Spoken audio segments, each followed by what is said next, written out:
What's up, bronies and pagan sisters alike? Well, in my previous video I did the first 13 episodes of the 26 episode season 6. So without further ado, I guess it's just picking up right where we left off and just going to the other 13 episodes of season 6, obviously starting with episode 14, The Cart Before the Ponies. Ponyville holds its annual Applewood Derby, a cart race where the school children are to drive their own self-made vehicles with the help of older ponies. The Cutie Mark Crusaders enlist Applejack for Scootaloo, I messed up there, Applejack for Applebloom, Rainbow Dash for Scootaloo, and Rarity for Sweetie Belle to assist with their carts. But the mares get carried away with their excitement for the Derby and completely ignore the different design ideas that the fillies want to try. They eventually take over as drivers. During the race, the mares crash into each other and destroy their carts in a pileup. The Crusaders yell at Applejack, Rarity, and Rainbow Dash for ruining the Derby, causing the three mares to apologize, while also telling the fillies not to assume that their elders always know what's best. Which in doing so is a lesson of the story. The mares help the fillies rebuild their carts the way they want, sitting out to let the Crusaders enjoy the Derby. Yeah, okay, that's might be one of the says itself summaries of the episodes I've seen thus far. There's really no adding on to that. It even went as far as saying what the moral of the episode was. Don't be afraid to say that your elders are wrong, and elders don't always think you're right, and don't always think your elders are right. Simple as that. And you know, I love seeing the Cutie Mark Crusaders episodes, especially with their elder sister icons, Rainbow Dash, Applejack, and Rarity. So that was always fun to see. And you know, I love you know, I've always been a fan of Mario Kart. So any episodes around racing, let alone kart racing, I'm definitely a sucker for. So sorry. So yeah. You pretty much know my cliche all-in-all good episode routine by this point, so moving on. Episode 15. 28 pranks later. Rainbow Dash begins a pranking spree around Ponyville, irritating her friends, who find her jokes unfunny and hurtful. Failing to reason with Rainbow Dash, the townspeople send Pinkie Pie, the only pony not offended by the pranks, to convince her to stop. Instead, Rainbow Dash divulges her plan to prank the entire town with joke cookies made to turn their mouths rainbow-colored, feeding one to Pinkie as a demonstration. Later, Pinkie falls sick with an appetite for more joke cookies, while Rainbow Dash helps sell them around town. That night, Rainbow Dash checks on Pinkie to find that the cookies have turned her and everyone else in town into cooking-craving zombies. Once the terrified Rainbow Dash apologizes for her prank, the townspeople reveal the entire outbreak to be an elaborate prank devised by Pinkie to teach her to stop taking jokes too far. Again, another self-explanatory summary.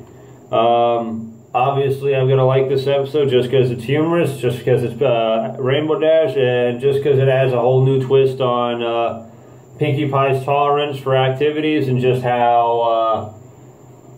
I don't know, how sometimes she can withstand the most out of anybody, but she can also kind of lead the example for said person if everybody else has a problem.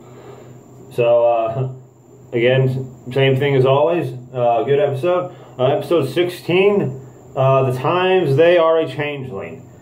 This is actually one of a good, well, obviously I'm just going to say the same thing with every episode now, so just assume I'm just going to say it's a good episode regardless at the end of every episode, so. To make the video seem half as quick now, let's just assume it. Let's just say every episode from here on out I like, because that is the case anyway. Okay, moving on now. Episode 16. The Times They Are a Changeling.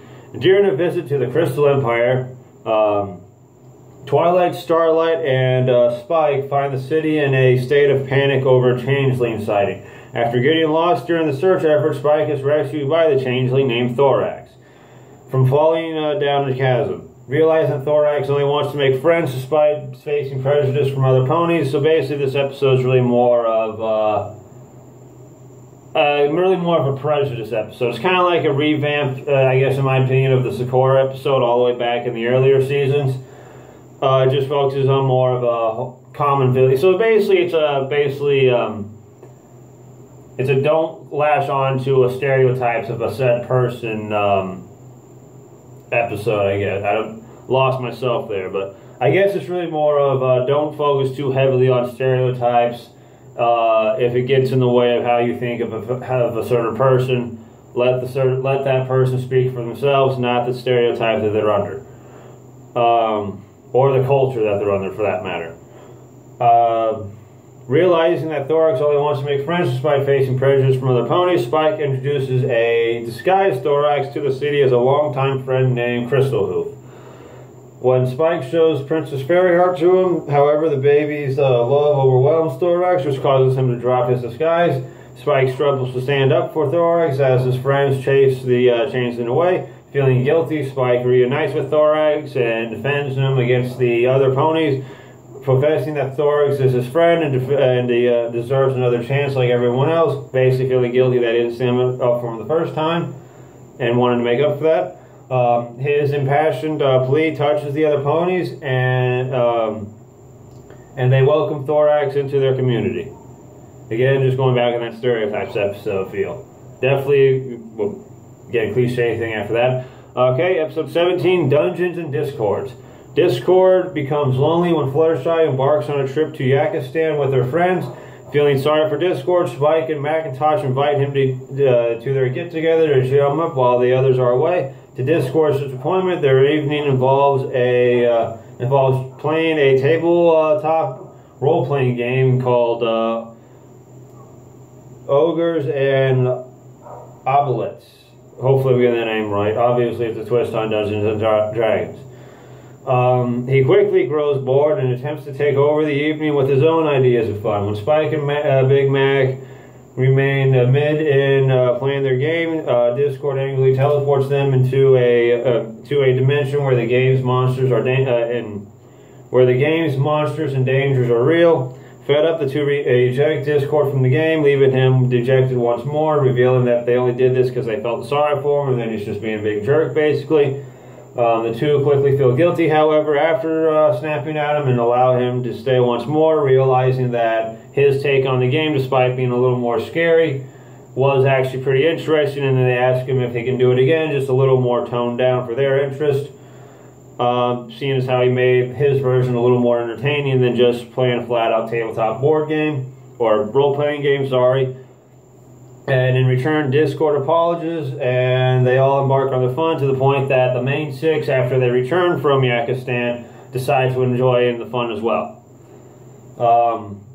Definitely a great Discord episode, and it feels like for me and probably a bunch of other bronies, even though we weren't really complaining too much about this, it feels great to see a bro time episode. It feels great to see after season 5's premiere, you realize that Spike and Macintosh can hang out together. It's great to finally see that side and also have Discord brought into the mix. It was definitely a great introduction of the trio as well, and hopefully we'll be able to see more episodes like that in the future. But if not, it's always great to look back at this episode for what it was.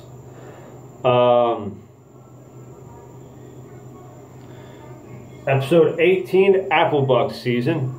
Applejack is challenged by her cousin Briarburn to a game of buckball in Applepalooza. While recruiting new players for her Ponyville's team, she and Apple Dash are surprised to find that Pinkie Pie and Fluttershy are much better players than they are. Let the two take their place. Snails is also recruited for his unexpected ball catching skills. Applejack and Rainbow Dash put the two through vigorous training exercises, causing Pinkie and Fluttershy to feel pursued and lose their edge. When when Applejack and Rainbow Dash try encouraging them by gathering all of Ponyville to cheer them on, Pinkie Pie and Fluttershy fear disappointing the town and refuse to play. Applejack and Rainbow Dash realize their competitiveness have ruined the sport for Pinkie Pie and Fluttershy, who play the game when having fun, or who play the game best when having fun. To rebuild their confidence, Applejack and Rainbow Dash convince the two to help them practice. Pinkie Pie and Fluttershy regaining their love for the sport, motivating them to win the game against Appaloosa, which they do so. And I think this was definitely a great, I mean, try not to sound too cliche. I definitely thought it was a great episode, considering the fact that the moral of the story was that sometimes it's not really trying to be the better sport. It's sometimes it's just having fun that you end up being the better sport. And I guess for the sake of Applejacks and Rainbow Dash's case, it isn't always good to force somebody to stop having fun just to fit a set criteria. It kind of takes away the magic of what made the game special to that person, and sometimes to the whole game itself.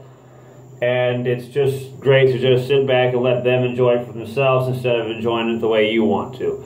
I definitely think this is definitely a great episode compared to those kids that I guess had a lot of peer pressure playing sports growing up when they were just trying to enjoy the game, or just even if you had that stubborn father or stepfather that constantly harassed you to be the best at the game when all you just wanted to do was just play the game. So I definitely think this episode definitely touches on those set moments, and I think tells a really great message for that, for those childhood moments, or just the moments that just happen every day. And the fact that they used Rainbow Dash and Applejack for that, which is played by the same voice actress, which I thought was pretty interesting for the, I guess, the antagonistic role, and Pinkie Pie and Rainbow and Fluttershy, who also have the same voice actors, which I also thought was pretty cool. They kind of used those two voice actresses in their two respective roles each to do this episode. And I just liked how they had Pinkie Pie and Fluttershy play the protagonist role, especially since they're the most innocent ones out of the main six, and Pinkie and Applejack and Rainbow Dash are the most competitive ones of the main six. Episode 19, The Fault in Our Cutie Marks. The Cutie Mark Crusaders are approached by Gabby, a griffin who is obsessed with Pony's cutie marks and desires one for herself. Not knowing if it is possible for griffins to have cutie marks, the Crusaders try anything. The Crusaders try anyway by taking Gabby through a list of helpful activities to see if she gets one, to see if she gets a cutie mark. Hold on.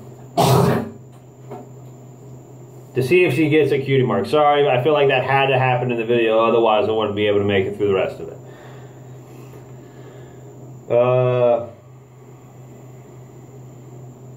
Although Gabby excels in everything she attempts, no cutie mark appears, and the Crusaders desperately realize that their task is impossible. Feeling sorry for the Crusaders, Gabby surprises them by revealing a fake cutie mark that she has earned, but the three soon discover the truth when she suddenly tries to leave. The fillies determine that despite her lack of a mark, Gabby still has a purpose in life by helping others, and they name her an honorary member of the Cutie Mark Crusaders, which thus helps her achieve her goal that she was wanting to attain in the first place, or at least some form of said goal. And I definitely think this has a great moral to it, considering the fact that even if you don't fit under a certain criteria, or even if you don't get exactly what you're looking for, it's so much so the journey itself. It's just kind of like another retake on the whole journey for the Cutie Mark Crusaders themselves, but it's for a character that couldn't get a cutie mark. But instead of just feeling disappointed and trying to more and more and more, even though that is what happened in the episode, she came to accept herself and just realize that she doesn't need a cutie mark to show her special talent. She just needs to show the special talent in general. So I definitely thought that was a good episode to say, not really focus so much on being, I guess, peer pressured or self peer pressured. Just go out and do what you want to do, and have that be your mark, not be a mark that you I guess, physically actually achieve. Episode 20, Viva Las Pegasus. The cutie map sends Applejack and Fluttershy to a popular Las Pegasus resort run by a generous pony named Gladmane. The two have trouble finding a friendship problem to solve until they encounter con artist brothers Flim and Flam in the middle of a feud. Fluttershy speculates that their mission is to help the brothers reconcile, but Applejack stuck in her old ways, but well, not really stuck in her ways, but just stuck with the consistency of having these two be their rivals for a while now. Doesn't really want anything to do with helping them, just because she's kind of, again, clinged on to that past. Searching for problems elsewhere, they discover that Gladwin has been starting arguments between employees, including Flim and Flam, and employed to gain their trust and continued services at the resort. Applejack reluctantly ends Flim and Flam's argument, realizing the brothers' conniving ways are necessary to stopping Gladwin, and the four devise an elaborate scheme that tricks Gladwin into publicly exposing his plans for causing fusion between the employees and their business partners, including Flim and Flam, like they did aforementionedly. Although the mission is a success, Flim and Flam probably take over the establishment and resume their scheming business together, which does kind of angers Applejack, but it does solve their friendship problem, which means the map has called them back, saying that their mission is over, saying that basically all in all their mission was to stop Gladmere from causing arguments between friends and longtime clients and brothers for that matter, and that was the mission itself, not really so much the bickerments or Flim and Flam for that matter. And it just kind of shed light. It just kind of brought in back Flim and Flam for another season. It just kind of ended their episode in this one a little more, I guess, comically, especially since this is something the two of the characters would do. And it's just something you also kind of didn't expect, but you should have expected at the same time. Episode 21, Every Little Thing She Does. Twilight notices that Starlight's progress with her friendship lessons have been lacking, so she assigns her with several activities to do with their five friends, while she and Spike are away in Camelot for the day. Desperate to complete all her lessons at once to impress Twilight, Starlight hypnotizes the five ponies into carrying out their individual activities, which kind of sets her back, I guess, in character a little bit. But I guess she's trying to do it for an innocent reason. So I guess she's not really completely being evil with this, but the motive is definitely towards that field. But Twilight, individual activities, but Twilight's poor directions cause them to make a total mess of the castle. Upon returning, Twilight lifts a spell on the five and administers Starlight, saying that the true purpose of the activities was to get to know her friends more. After a while, Starlight apologizes to the five friends, even though they're mad that they were hypnotized, and they were hypnotized by Starlight for that matter, to kind of obey her commands, because she couldn't really, well, obviously because she couldn't really, she felt like she couldn't really do it on her own. And obviously the five didn't really like the fact that they were just manipulated like that, or manipulated out of their own will like that. Starlight apologized to them. The five helped her clean up the castle. In the midst of doing so, she also manages to complete her activities while preparing for the castle, and she's able to actually get all of her lessons done all in one day. It was just nice to see it be a Starlight-centered episode, and it just shows her, just shows somebody who's trying to be a friend but isn't really understanding the whole concept yet, and I guess in a sense just trying too hard a little bit as well. Episode 22, this is an episode I liked, but I heard a lot of fans really didn't like this one. A lot of people said it was like the only bad episode of the season. I gotta disagree. I thought it was actually a pretty entertaining one. And that is PPOV, Pony Point of View. And a furious Rarity, Pinkie Pie, and Applejack return from a disastrous boating trip, refusing to speak to each other. Twilight questions the three over what went wrong, each giving a contradictory story that ends with their boat capsizing. Rarity blames Applejack for ruining her luxury cruise idea by steering the boat into a storm. Pinkie Pie blames Rarity for getting rid of her party snacks, and Applejack blames Pinkie Pie for disrupting her planned seafaring treasure hunt. After comparing the stories, Twilight notices a common trend in the form of a plate of cucumber sandwiches falling into bubbling water. She brings the three on another cruise and proves that a cucumber-eating sea monster is responsible for the sinking of the boat. And the three realize that they've been fighting for no reason, and that the whole reason that each of them were trying to do said activities that they were doing was to try to make it fun for everybody else, but they were so lost in trying to make it fun for everybody else that it kind of ended up not being fun for anybody, and that's what kind of helped bring the bickering, as well as the sea-eating monster. They basically, again, realized they've been fighting for no reason. They apologize to one another, and afterwards they decide and promise to talk out their differences from here on into the future. That way it doesn't cause any more disgruntled confusion or anger towards one another for, again, absolutely no reason. Episode 23, Where the Apple Lies. This one I thought was a kind of a episode, but seeing it was a lot better than the way, I guess, Wikipedia described it at the time. But hopefully, now that it's been months since, Wikipedia is probably describing it better. But I would definitely recommend the episode. And that episode is, again, Where the Apple Lies. And after Appleblom tells a lie to hide a mistake, her family tells her a story of an even bigger fiasco caused by a series of lies told by Applejack. In a flashback, Granny Smith disapproves of a business deal Applejack hastily makes with Filthy Rich, who threatens to cut ties with the Apple family when Applejack tries to withdraw the deal. Because her family relies on the Rich family's funds, Applejack stops Filthy Rich by falsely claiming that Granny is sick. To keep him from learning the truth, Applejack continues to lie by saying Granny is hospitalized with apple blight. When he and his future wife, Spoiled Milk, go to visit her, Applejack convinces her to come to the hospital in a doctor's disguise and leaves her reluctant big brother Macintosh to pose as Granny, who obviously prepares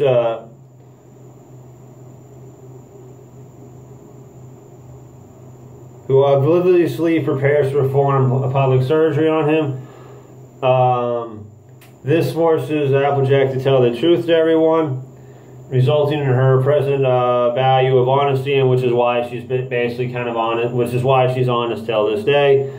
I thought it was a pretty interesting, I mean, you know how that story goes, but I thought it was pretty cool just seeing how one lie can trigger another. I mean, and I know it's not definitely the first episode to do this out of a TV show, but again, I just thought with it being Applejack being the again the honest one, and then this being the origin story, the I guess the explanation why she's the honest one, was definitely a good take. And again, it's definitely not the first time I think any of us has seen an episode where a character lied at the beginning of the episode and just got so crazy to where I guess the revelation of the lie itself, or coming true and admitting the truth, could have been so much easier if it was just told the first time, as opposed to when it was told at the very, very end, when basically all heck broke loose.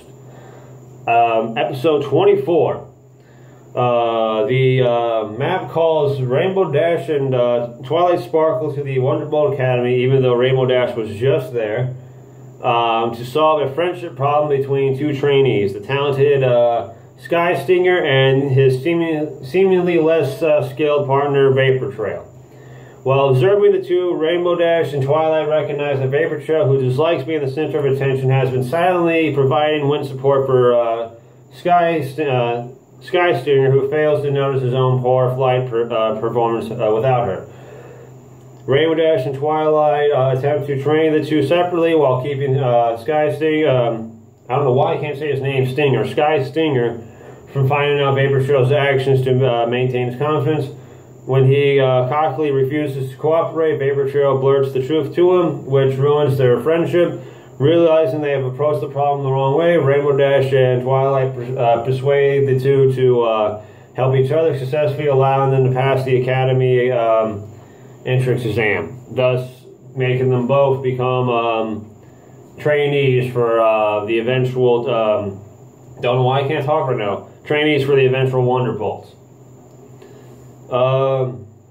Yeah, I guess there's not much more to say to that one. That's basically, again, okay, at the end of this episode, it's funny.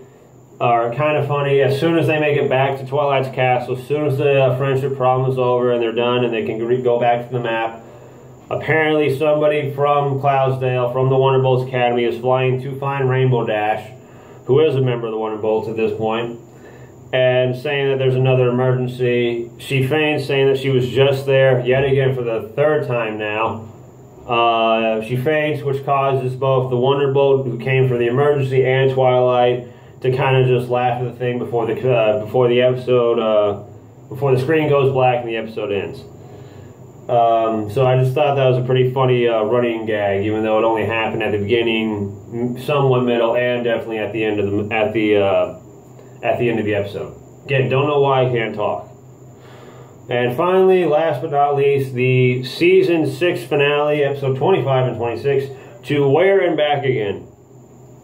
And part 1, Twilight is invited to attend a festival at her former village, remembering her act of removing the villagers' cutie marks. Starlight fears that they have not fully forgiven her, so she brings Trixie to accompany her. The villagers happily put Starlight in charge of the festivities, but she feels overwhelmed by the idea of leadership and flees. She and Trixie return to Ponyville to find Twilight and her friends being strangely dismissive of Starlight's misfortune at the village, despite earlier showing their support. That night, Princess Luda alerts Starlight in a dream that the changelings have replaced herself and all of Equestria's protectors, including Twilight and the other main 6, in their plan to conquer Equestria. Thorax also approaches to warn Starlight and Trixie of his kind's occupation of the Crystal Empire. Discord, the pony's last remaining powerful ally in Equestria, transports himself, Starlight, Trixie, and Thorax to the Changeling's kingdom, somewhere we haven't really seen for a long time, or at all for that matter possibly, to where their friends are being held. In part 2, the 4 friends, Starlight, Trixie, Thorax, and Discord, which I kind of like this episode because it brought on a whole bunch of side characters being the main characters sort of thing, and it just ended up being the season finale. Not only that, it ended up bringing back, again, Season 5's main villain, and it kind of brought her as her own, her own team and her own main character and her own story. And I just have to say, it probably has to be so far the most interesting finale, or season finale, that My Little Pony has since dished out. Again, definitely think this season's probably the best season. All 26 episodes felt very fun to watch. They all felt like a great atmosphere. I didn't think there was a bad episode. Definitely thought it was hands down the best season. But before I finish that, let me just finish the episode now. And the 4 Starlight, Trixie, Thorax, and Discord mount a rescue of their friends from the Changeling Kingdom, where their magic is negated by the power of the Queen's chair, or the Queen's throne. Sorry. The others turn to Starlight to leave them. Though hesitant, Starlight manages to direct the others and misguide the Changeling drones they encounter when Discord is caught in a trap of Fluttershy impersonators. Trixie sacrifices herself to his imposter so Starlight and Thorax can find and destroy the throne. Thorax attempts to distract the Queen by disguising himself as Starlight, but the Queen sees through his deception and begins forcefully draining the love he has accumulated from the Crystal Empire. Encouraged by Starlight, Thorax willingly gives the Queen his love, causing a powerful burst of magic that metamorphoses him into a new benevolent form. His transformation inspires the other changelings to do the same, destroying the throne and freeing all of Starlight's captured friends. After Queen Chrysalis flees, vowing revenge, Thorax becomes the Hive's new leader, while Starlight returns to her village's festival with her friends. Now I can say what I wanted to say about the season. Well, first off, with that episode, I definitely thought it was like probably the biggest heel face this series has ever really faced. Not only did we find out that the changelings don't really need to eat and consume love in order to survive, they just need to be accepted. They just need to really do what happened to Thorax himself, and that is just to accept friendship and just have friends in general, and that love in itself will actually attract them, and to where they won't get hungry. And his self-sacrifice of him giving his love to the queen, making him the new form that he was, and causing the other changeling to do so. Again, I think that's probably one of the biggest heel-to-face movements the show's ever seen, especially since that eradicated a very powerful and dangerous enemy that Equestria's faced. And to the point now that it's only the queen that's really the evil one as of now. But anyway, like I said, I'd have to say I'd have to say season 6 is so far by far my favorite season of My Little Pony Friendship is Magic. I definitely can't wait to see season 7 to see what season 7 has in store for us, let alone how many episodes season 7 might have. Concerning the fact that the season finale of season 6 was October 22nd, 2016, and the My Little Pony, the movie, is supposed to be released October 6th, 2017, which would be a year after Where the Apple Lies, episode 23 would premiere. So I'm kind of wondering, are they going to do this season a little earlier? Or are they going to do like they did with season 3 and only do like 13 episodes or 20 episodes? 20, like, are they going to do the full 26 episodes, or are they going to cut this season in half? But anyway, great season 6. I loved it. All the 26 episodes were just as refreshing to watch as the other 25 were. Definitely, like I said, great season, best one yet. Really looking forward to season 7. I gotta give season 6 3 thumbs up. All of the My Little Pony Friendship is Magic series all together, just 10 out of 10, 100%. Definitely my second favorite series, and definitely I can definitely understand the cult following, especially with these latter seasons alone. Great series, great seasons, great episodes, great spin-off movies. Really looking forward to the future. And I guess before this year, 2016, closes, I'll make my final My Little Pony review video for a while, which will be the Legend of Elberfree video. And with that being said, I'll see you guys then. Thanks for watching. Thanks for watching all these review videos if you did. Have a good one. Peace out, and bro hoof.